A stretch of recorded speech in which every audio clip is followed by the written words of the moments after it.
ومن يضلل فلا هادي له وأشهد أن لا إله إلا الله وحده لا شريك له وأشهد أن محمدا عبده ورسوله أما بعد فأعوذ بالله من الشيطان الرجيم بسم الله الرحمن الرحيم الذين ينفقون في السراء والضراء والكاظمين الغيظ والعافين عن الناس والله يحب المحسنين. الآية. قال النبي صلى الله عليه وسلم من أوتي حظه من الرفق أوتي حظه من خير الدنيا والآخرة ومن حرم حظه من الرفق حرم حظه من خير الدنيا والآخرة. رواه তিরমিজি। পথিকের বেশে হয়েছে তোমার এই ধরায় আগমন,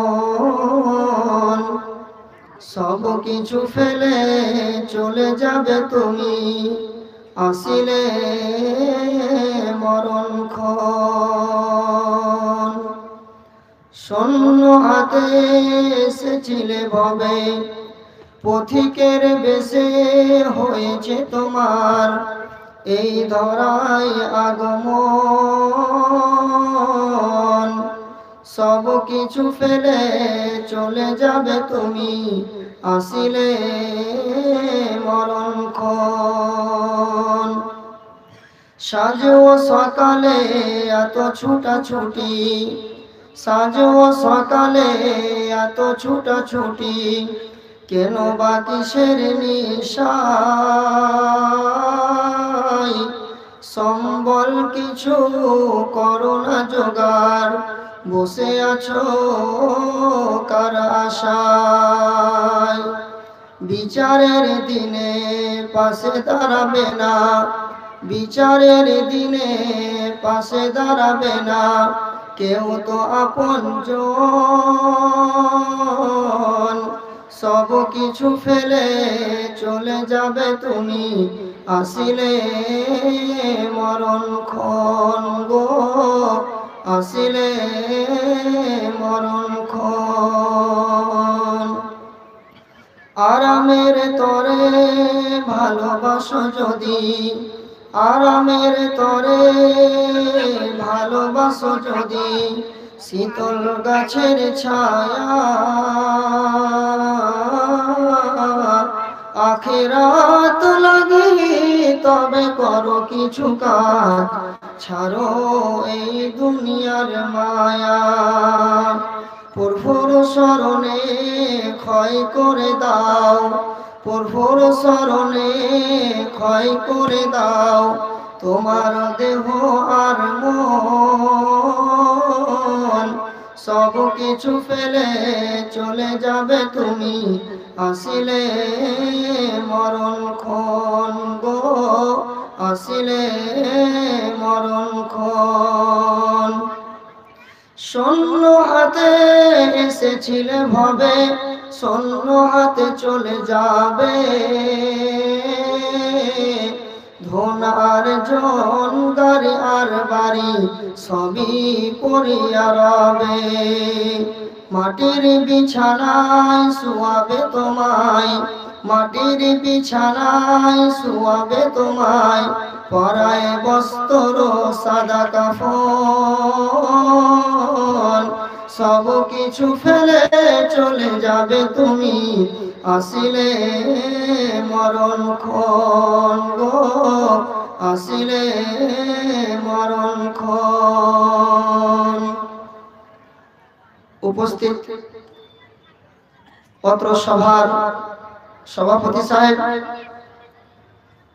উপস্থিত ওলামা ইকরাম এবং আমার সামনে বসে থাকা শ্রোতা মণ্ডলী ও পর্দার আড়ালের মা ও বোনেরা, সমস্ত প্রশংসা মহান আল্লাহ রাব্বুল আলামিনের নিমিত্তে এবং শান্তি অবতীর্ণ হোক নবী মুহাম্মদ সাল্লাল্লাহু আলাইহি সাল্লামের উপর।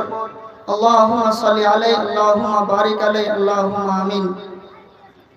বিরাদান ইসলাম, আমি আপনাদের সম্মুখে অল্প সময়ের যে বিষয়ের উপরে আলোচনা রাখবো তা হচ্ছে বিনয় ও নম্রতা।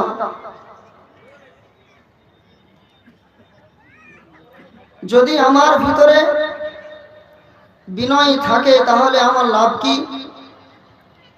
এবং আমার ভিতরে যদি বিনয় না থাকে তাহলে আমার ক্ষতি কি? বন্ধুগণ, আমি বেশি কথা না বলে, যেহেতু আমার সময় খুব সংকীর্ণ, এই জন্য আমি খুব অল্প কথা বলছি। আল্লাহ রাব্বুল আলামিন পবিত্র কোরআনুল কারীমের সূরা আরাফ সূরা নম্বর 7 আয়াত নম্বর 199, সে আয়াতে আল্লাহ রাব্বুল আলামিন তিনি বলছেন কি, খুজিল আফওয়া ওয়া'মুর বিল উরফি ওয়া'রিজ আনিল জাহিলিন। ও পৃথিবীর মানুষেরা, খুজিল আফওয়া, তুমি ক্ষমা অবলম্বন করো। কোন মানুষ যদি তোমার ভুল করে দেয়, কোন মানুষ যদি তোমার অন্যায় করে দেয়, তাহলে তুমি অন্যায়ের প্রতিশোধ না নিয়ে তুমি করো কি, তুমি মানুষকে ক্ষমা করতে শেখো, তুমি ক্ষমাকে অবলম্বন করো। ওয়া'মুর বিল উরফি, এবং তুমি করো কি, মানুষকে তুমি সৎ কাজের আদেশ দাও। যেই মানুষগুলো অসৎ পথে চলছে, যেই মানুষগুলো ভালো কাজ করে না, এদেরকে তুমি সৎ কাজের জন্য তুমি নির্দেশ দাও, তাদেরকে হুকুম দাও।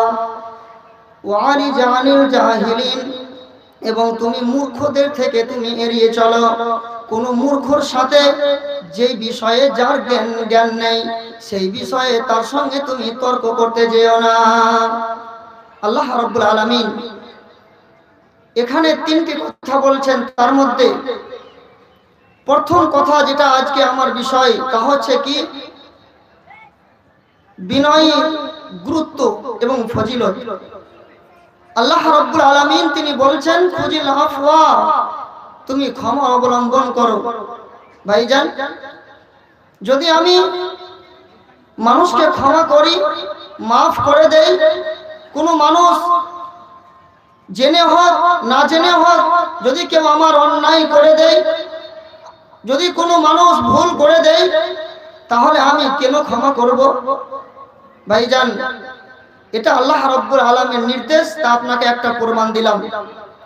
তারপরে যদি আপনি এই কাজটা করতে পারেন, তাহলে আপনার লাভটা কি হবে? আল্লাহ রাব্বুল আলামিন পবিত্র কোরআনুল কারীমের সূরা আল ইমরানে আল্লাহ রাব্বুল আলামিন তিনি ব্যক্ত করেছেন। সূরা আল ইমরান সূরা নম্বর 3 আয়াত নম্বর 134 এ কি, আল্লাযীনা ইউনফিকুনা ফিস সাররাই ওয়াদ দাররাই ওয়াল কাযিমিনাল গায়যা ওয়াল আফিনা আনিন নাস আল্লাহু ইউহিব্বুল মুহসিনিন। মহান আল্লাহ রাব্বুল আলামিন তিনি বলেন, আল্লাযীনা ইউনফিকুনা ফিস সাররাই ওয়াদ দাররাই, যারা সচ্ছল অবস্থায় কিংবা অসচ্ছল অবস্থায় যারা দান করে, যাদের ভিতরে এই গুণখানা আছে, যাদের ভিতরে এই বৈশিষ্ট্য আছে, যাদের ভিতরে এই চরিত্র আছে, যদি কোনো মানুষ তার দরজায় পৌঁছে যায়, মাদ্রাসার জন্য হোক কিংবা মসজিদের জন্য হোক কিংবা কোনো ইয়াতিম হোক কিংবা কোনো অভাবী হোক, যদি কোনো মানুষ যদি তার দরজায় গিয়ে পৌঁছে যায় কোনো সাহায্যের জন্য, তাহলে ওই ব্যক্তির বৈশিষ্ট্য হচ্ছে, তার নিয়ম হচ্ছে কি, যে কোনো মানুষকে তার দরজা থেকে ফিরিয়ে পাঠায় না। যদি তার সচ্ছল অবস্থা থাকে তাহলে হয়তো বেশি পরিমাণে সে দেয়, আর যদি অসচ্ছল থাকে বেশি না পারলেও অল্প হলেও দেয়, আর দিয়ে সেখান থেকে বিদায় করে। ভাইরা আমার, মহান আল্লাহ রাব্বুল আলামিন তিনি বলছেন, ও পৃথিবীর মানুষেরা শোনো গো, আল্লাযীনা ইউনফিকুনা ফিস সাররাই ওয়াল দাররাই, যারা সচ্ছল অবস্থায় দান করে, যারা অসচ্ছল অবস্থায় দান করে। এবং দ্বিতীয় নম্বর গুণ কি, ওয়াল কাযিমিনাল গায়যা, যারা নিজের রাগকে সংবরণ করে নেয়, যারা নিজেদের রাগকে কন্ট্রোল করে নেয়। কোন মানুষ তার অন্যায় করে দিয়েছে, কোন মানুষ তার ভুল করে দিয়েছে, কিংবা তার আন্ডারে কোনো কর্মচারী আছে, সেই যদি কোনো মিস্টেক করে দিয়েছে, তাহলে সেটার জন্য সেই রাগান্বিত না হয়ে তার রাগটাকে প্রকাশ না করে, যার ভিতরে এই গুণ আছে, ওয়াল কাযিমিনাল গায়যা, নিজের রাগকে কন্ট্রোল করে নিতে পারে, নিজের রাগকে থেমে নিতে পারে, নিজের রাগটাকে মানুষকে প্রকাশ হতে দেয় না, মানুষকে বুঝতে দেয় না যে আমি এর উপরে রাগ করেছি কি করিনি, কিছুই বুঝতে দেয় না। যার ভিতরে এই গুণ আছে, আল্লাহ রাব্বুল আলামিন তিনি বলছেন, নাম্বার 3, ওয়াল আফিনা আনিন নাস, এবং যারা মানুষকে মাফ করে দেয়, যারা মানুষকে ক্ষমা করে দেয়। আল্লাহু ইউহিব্বুল মুহসিনিন, মহান আল্লাহ রাব্বুল আলামিন বলছেন, এই লোকগুলোই হলো মুহসিন, এই লোকগুলোই হলো নেক কর্মশীল, এই লোকগুলোই হলো সৎকর্মশীল, আর এদেরকেই মহান আল্লাহ রাব্বুল আলামিন তিনি ভালোবাসেন। ভাইজান, তাহলে আপনাকে সূরা আরাফের আয়াত থেকে আপনাকে আমি কি বললাম, যে আপনি মানুষকে ক্ষমা করতে শিখুন। তারপরে সূরা আলে ইমরান থেকে আপনাকে আমি কি বুঝাতে চাচ্ছি, যে আপনি যদি ক্ষমা করতে পারেন, আপনি যদি নিজের রাগকে কন্ট্রোল করতে পারেন, তাহলে এটা কি হবে, তুমি একজন মুহসিন ব্যক্তিদের মধ্যে গণ্য হবে, এবং আল্লাহ রাব্বুল আলামিন মুহসিনদেরকে তিনি ভালোবাসেন। ভাইজান, রাগ কন্ট্রোল করা এটা চারটিখানি ব্যাপার নয়। নামাজ পড়া এটা খুব সহজ, দান করা, টাকা আছে, এটা সহজ, কিন্তু রাগ কন্ট্রোল করা এটা হচ্ছে সব থেকে, নামাজ, রোজা, হজ, যাকাত, যতগুলো পৃথিবীতে ইবাদত বান্দেগী আছে, সব থেকে যে জিনিসটা কঠিন এবং জটিল, সেটা হচ্ছে নিজের রাগকে কন্ট্রোল করা। ভাইজান, আমরা অনেক মানুষ তাহাজ্জুদ গুজার ব্যক্তি, কিন্তু আমরা রাগকে কন্ট্রোল করতে পারি না। কিন্তু এই রাগকে কন্ট্রোল করা, নিজের রাগকে সংবরণ করে নেওয়া, এটা হচ্ছে একজন মুহসিন ব্যক্তির পরিচয় এবং আল্লাহ রাব্বুল আলামিনের প্রিয় বান্দার পরিচয়। সহিহ মুসলিমের হাদিস, একজন ব্যক্তি রাসূলুল্লাহ সাল্লাল্লাহু আলাইহি সাল্লামের কাছে আসার পরে তিনি বলেছেন, আল্লাহ রাসূল, আপনি আমাকে এমন একটা আমলের কথা বলুন যে আমল করতে গেলে আমি জান্নাত যাব।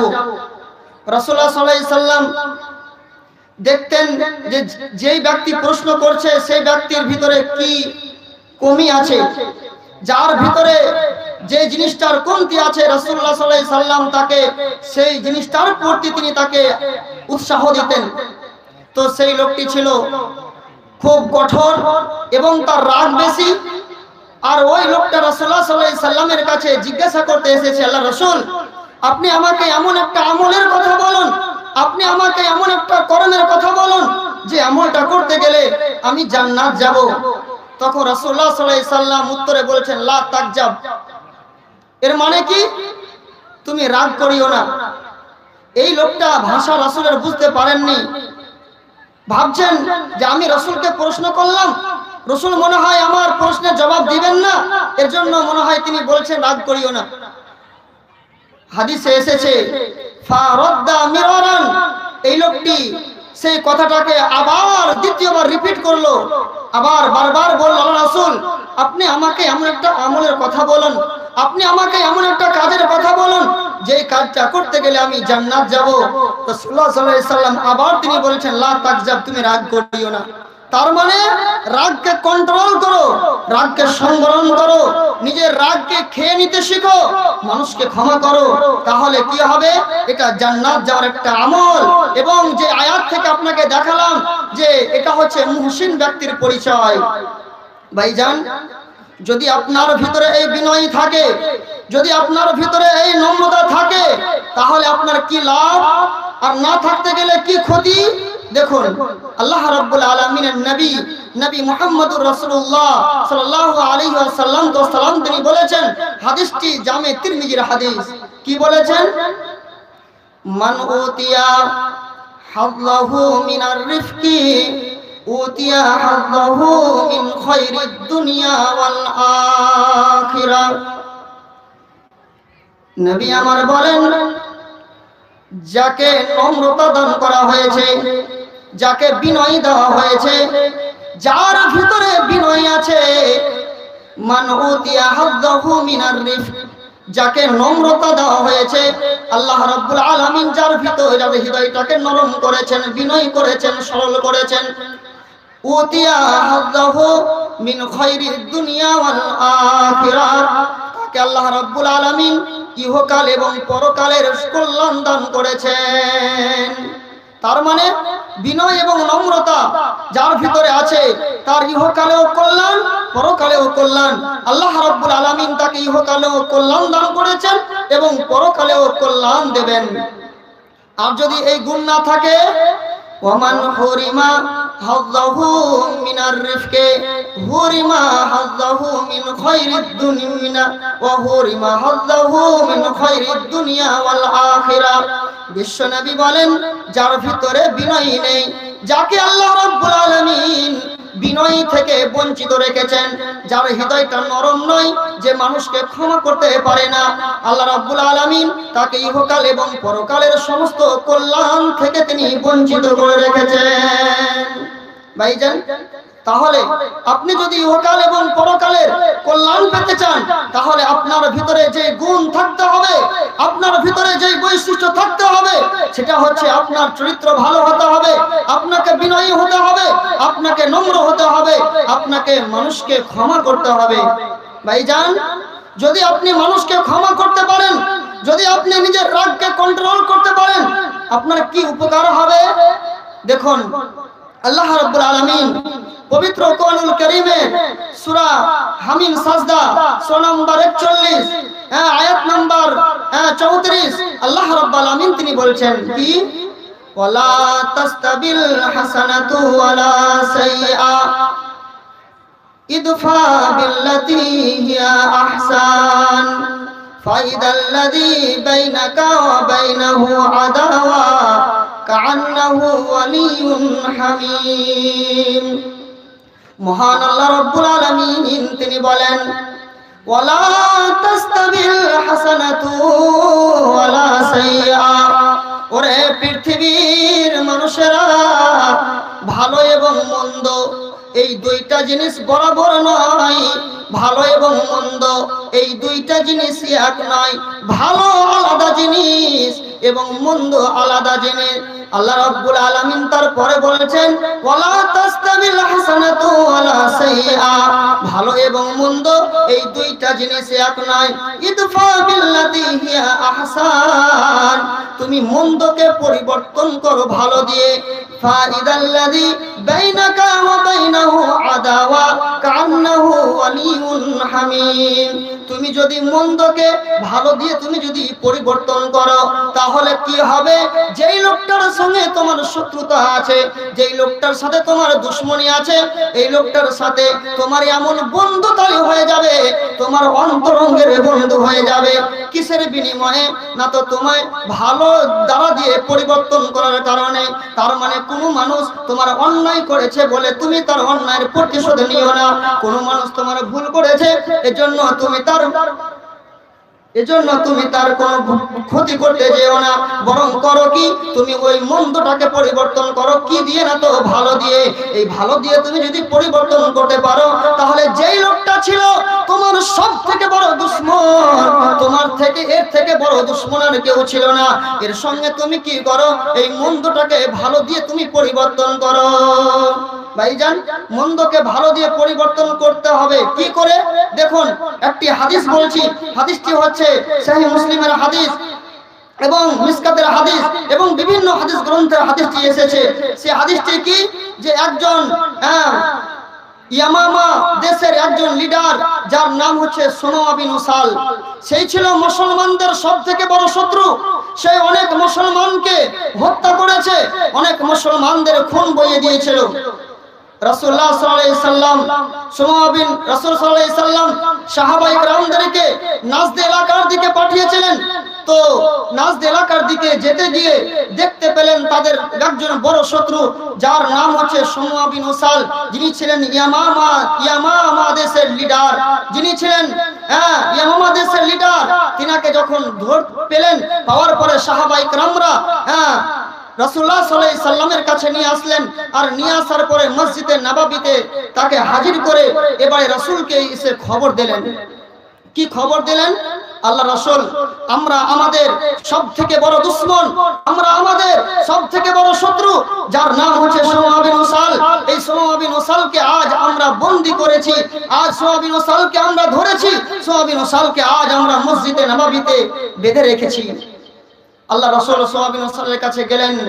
যাওয়ার পরে সুমামা বিন উসালকে তিনি বলেছেন কি, মাদা ইয়াদাকা ইয়া সুমামা বিন উসাল, ও সুমামা বিন উসাল, তুমি তো ভালো করে জানো যে তুমি হচ্ছো মুসলমানদের শত্রু, তুমি হচ্ছো আমার শত্রু, তুমি হচ্ছো আমার সাহাবাদের শত্রু। তুমি এখন আমাদের হাতে তুমি চলে এসেছো, আমার সাহাবীরা তোমাকে বন্দী করেছে, তোমাকে ধরে নিয়ে এসেছে। সুমামা বিন উসাল, আজকে যে তোমাকে এইভাবে বন্দী করে রাখা হয়েছে, এর জন্য তুমি কি মনে করছো? তোমার ধারণাটা কি? তোমার কল্পনাটা কি? তুমি কি বলতে চাইছো? সুমামা বিন উসাল বলেছেন, মাযা ইনদাকা ইয়া ইন্দিয়া মুহাম্মাদু খায়র, ইন তাকতুল জাদামিন তুনঈম আলা শাকিরিন, ওয়া ইন কুনতু তুরিদুল মালা ফাসালতু তামিনহু মাশিদা। নবী গো, আমি হচ্ছি আপনার শত্রু, আমি হচ্ছি মুসলমানদের শত্রু।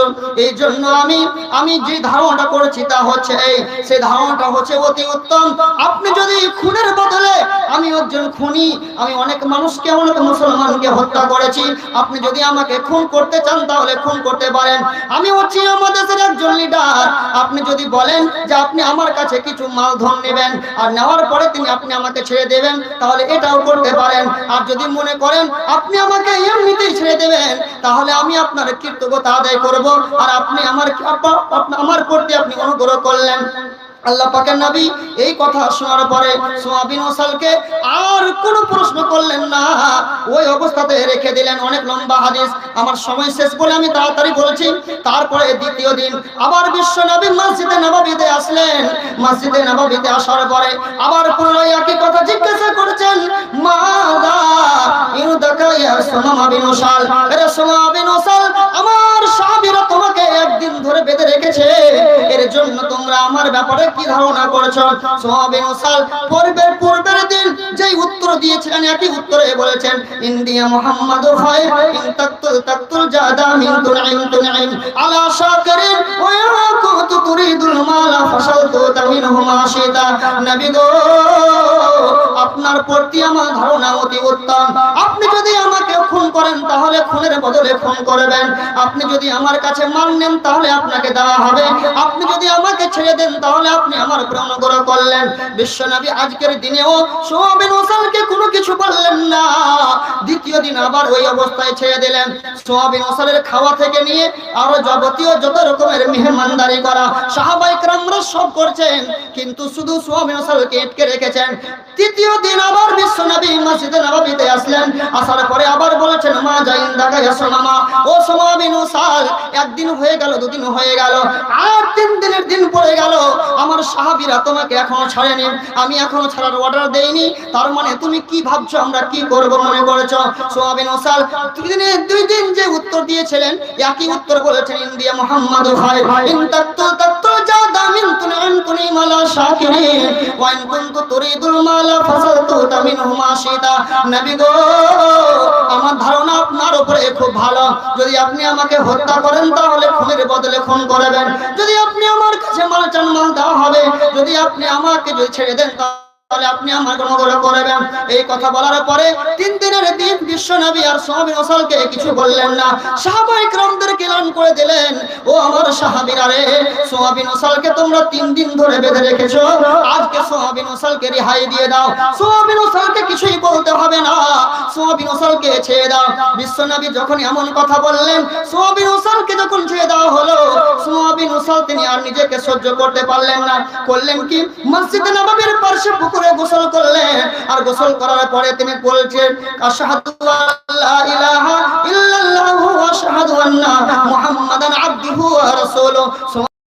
রাসূলের ব্যবহার দেখে, সাহাবায়ে কেরামদের ব্যবহার দেখে তিনি ইসলাম কবুল করে নিলেন, আর ইসলাম কবুল করে নেওয়ার পরে সোমা বিন উসাল বলেছেন, ইয়া রাসূলুল্লাহ, ও আল্লাহ পাকের নবী, সারা আসমানের নিচে এবং জমিনের উপরে সারা পৃথিবীতে আপনার থেকে নিকৃষ্ট লোক আমার নিকটে কেউ ছিল না, কিন্তু আল্লাহর কসম করে বলছি যে সারা পৃথিবীতে আপনার মতো ভালো লোক আর কোথাও নেই। ইয়া রাসূলুল্লাহ, ওয়াল্লাহি আল্লাহর কসম করে বলছি, এই আপনার শহর মদিনা শহর, এই শহর ছিল আমার নিকটে সবথেকে নিকৃষ্ট, আজকে মনে হচ্ছে মদিনা শহর পৃথিবীর সবথেকে উত্তম জায়গা। 3 নম্বরে বলেছেন, ইয়া রাসূলুল্লাহ, আল্লাহর কসম করে বলেছি, আপনার সঙ্গে সাথীদেরকে আমি মনে করতাম সব থেকে নিকৃষ্ট মানুষ, কিন্তু আজকে আমি 3 দিন ধরে থাকলাম, এদের ব্যবহার দেখে, আচরণ দেখে আমি মুগ্ধ হয়ে গেলাম, আমি বুঝতে পারছি যে আপনার সাথীদের থেকে আর পৃথিবীতে এরকম ভালো আর মানুষ হতে পারে না। তারপরে বলেছেন, রাসূলুল্লাহ, রাসূল, আমি হচ্ছি আমার দেশের একজন গভর্নর, আমি হচ্ছি আমার দেশের একজন লিডার, বিশ্বনবী গো, আপনি যদি আমাকে অর্ডার দেন, আপনি যদি আমাকে নির্দেশ দেন, যতক্ষণ পর্যন্ত আপনি অর্ডার না দেবেন, ততক্ষণ পর্যন্ত আপনি নির্দেশ না করবেন, ইয়ামামা বাসীদের কাছে একটা গমের দানাও পৌঁছাবে না। ভাইজান, হাদিসটি অনেক লম্বা ছিল, খুব একটু গতির সঙ্গে বললাম, যেহেতু আমার সময় শেষ, তবুও 4-5 মিনিট বেশি হয়ে গেল। তো যাই হোক, আমি আপনাকে যেটা বলছি তা হচ্ছে কি, যে সোমা বিন উসাল তিনি ছিলেন মুসলমানদের সবথেকে বড় শত্রু। কি এমন ব্যবহার, কি এমন আচরণ সাহাবায়ে কেরাম দেখালেন, নবী দেখালেন, যার জন্য সোমা বিন উসাল অন্তরঙ্গের বন্ধু হয়ে গেলেন।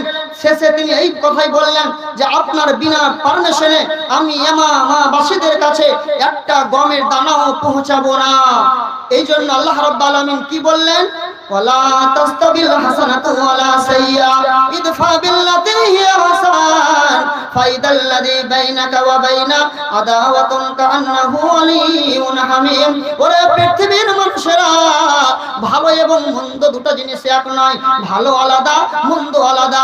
ইদফা বিল্লাতি হিয়া হাসান, তুমি মন্দকে পরিবর্তন করো ভালো দিয়ে, তাহলে ভালো দিয়ে যদি তুমি মন্দকে পরিবর্তন করো তাহলে দেখতে পাবে ফাইদাল্লাযী বাইনাকা ওয়া বাইনাহু আদাওয়া, তোমার মাঝে এবং ওর মাঝে যে শত্রুতা ছিল, যে দুশমনি ছিল, ওই লোকটা হয়ে যাবে তোমার অন্তরঙ্গের বন্ধু, তোমার সবথেকে নিকটের মানুষ হয়ে যাবে। ভাইজান, এর জন্য যেটা আপনাকে আমি বলছিলাম তা হচ্ছে এই অল্প সময়ের মধ্যে যে বিনয়ের গুরুত্ব এবং ফজিলত, যদি আপনার ভিতরে বিনয় থাকে, যদি নম্রতা থাকে, যদি আপনি মানুষকে ক্ষমা করতে পারেন, মাফ করতে পারেন, আল্লাহ রাব্বুল আলামিন নবী কি বললেন, মান উতিয়া হাজ্জাহু মিনার রিফক উতিয়া হাজ্জাহু মিন খায়রিদ দুনিয়া ওয়াল আখিরা। যাকে আল্লাহ রাব্বুল আলামিন বিনয় দিয়েছেন, নম্রতা দান করেছেন, তাকে ইহকাল পরকালের কল্যাণ দান করেছেন। ওমান হুরিমা হাজ্জাহু মিনার রিফকে হুরিমা হাজ্জাহু মিন খায়রিদ দুনিয়া ওয়াল আখিরা। এবং যাকে আল্লাহ রাব্বুল আলামিন বিনয় থেকে, নম্রতা থেকে, কমল থেকে তিনি বঞ্চিত রেখেছেন, তার ইহকাল পরকালের সমস্ত ভালাই থেকে বঞ্চিত রেখেছেন। যাই হোক, আমি আর সবার কাজ লম্বা করছি না, এখান থেকে আমি আমার বিষয়কে টানছি। পরিশেষে এই কথাটাই বলি, তা হচ্ছে এই, পরওয়ারদিগারে আলম, তুমি আমাদেরকে বিনয়ী হওয়ার এবং নম্র হওয়ার তুমি আমাদেরকে তৌফিক দান করো, আমিন। ওয়া আখিরু দাওয়ানা আনিল হামদুলিল্লাহি রাব্বিল আলামিন। আসসালামু আলাইকুম ওয়া রাহমাতুল্লাহি ওয়া বারাকাতুহু। জাযাকাল্লাহু খাইরান জাযা। আপনারা শুনছিলেন, সত্যি আলোচনা এইগুলোই আলোচনা। আপনাকে কোরআন ও সুন্নাহ দিয়ে যদি আমরা বোঝাতে না পারি, তাহলে এটা আমাদের একটা হতভাগার পরিচয়। সত্যি নিখুঁত কোরআন ও সুন্নাহর আলোচনা শুনে মনোমুগ্ধ হলো। দোয়া করে আল্লাহ তাআলা তাকে আরো কোরআন শুনে বোঝা এবং বোঝাবার তৌফিক দান করেন, আমিন। এবার আপনাদের সামনে আমাদের শিক্ষক ফাইরুল্লাহ মাওলানা মুদাসসির হোসেন আনোয়ারি হাফিজাহুল্লাহকে আমন্ত্রণ জানাবো। আপনি স্টেজে আসুন, আপনার মূল্যবান বক্তব্য প্রদর্শন করুন। তবে আপনাদের জন্য একটি ঘোষণা, সময় খুব সংকীর্ণ হতে যাচ্ছে। যারা এখনো এধারে সেধারে ঘোরাঘুরি করছে, আপনাদেরকে বলছি, অল্প কিছুক্ষণের মধ্যেই দাস্তার বন্ধের কাজ সম্পন্ন হতে যাবে। ফলে আপনারা নিজে নিজের আসন গ্রহণ করুন। আর মা বোনদেরকে বলবো, আপনারা যদি এখনো বাড়ির কাজে ব্যস্ত আছেন, ব্যস্ততা কাটিয়ে উঠে অবসর নিয়ে প্যান্ডেলে আসার চেষ্টা করুন। কেননা রাস্তার বন্দির কাজ খুব শীঘ্রই হতে চলেছে। তার আগে আগে আপনারা নিজে নিজের আসন গ্রহণ করুন। বলুন। আসসালামু আলাইকুম ওয়া রাহমাতুল্লাহ। যে লোকগুলো কষ্ট করে দাঁড়িয়ে আছেন, একটু বসে যান না। আপনারা দাঁড়িয়ে আছেন তো আমাদেরকে কষ্ট লাগছে, যে কত কষ্ট করে দাঁড়িয়ে আছেন, জায়গা পান না, শীত পাওয়া যায় না, বসে যান। যারা দাঁড়িয়ে আছেন ওরা কি বলছি বসা যাবে না? দোকানে খাড়িয়া চা খেয়ে অভ্যাস কে আর বসা যায়? এই বসো নাকি?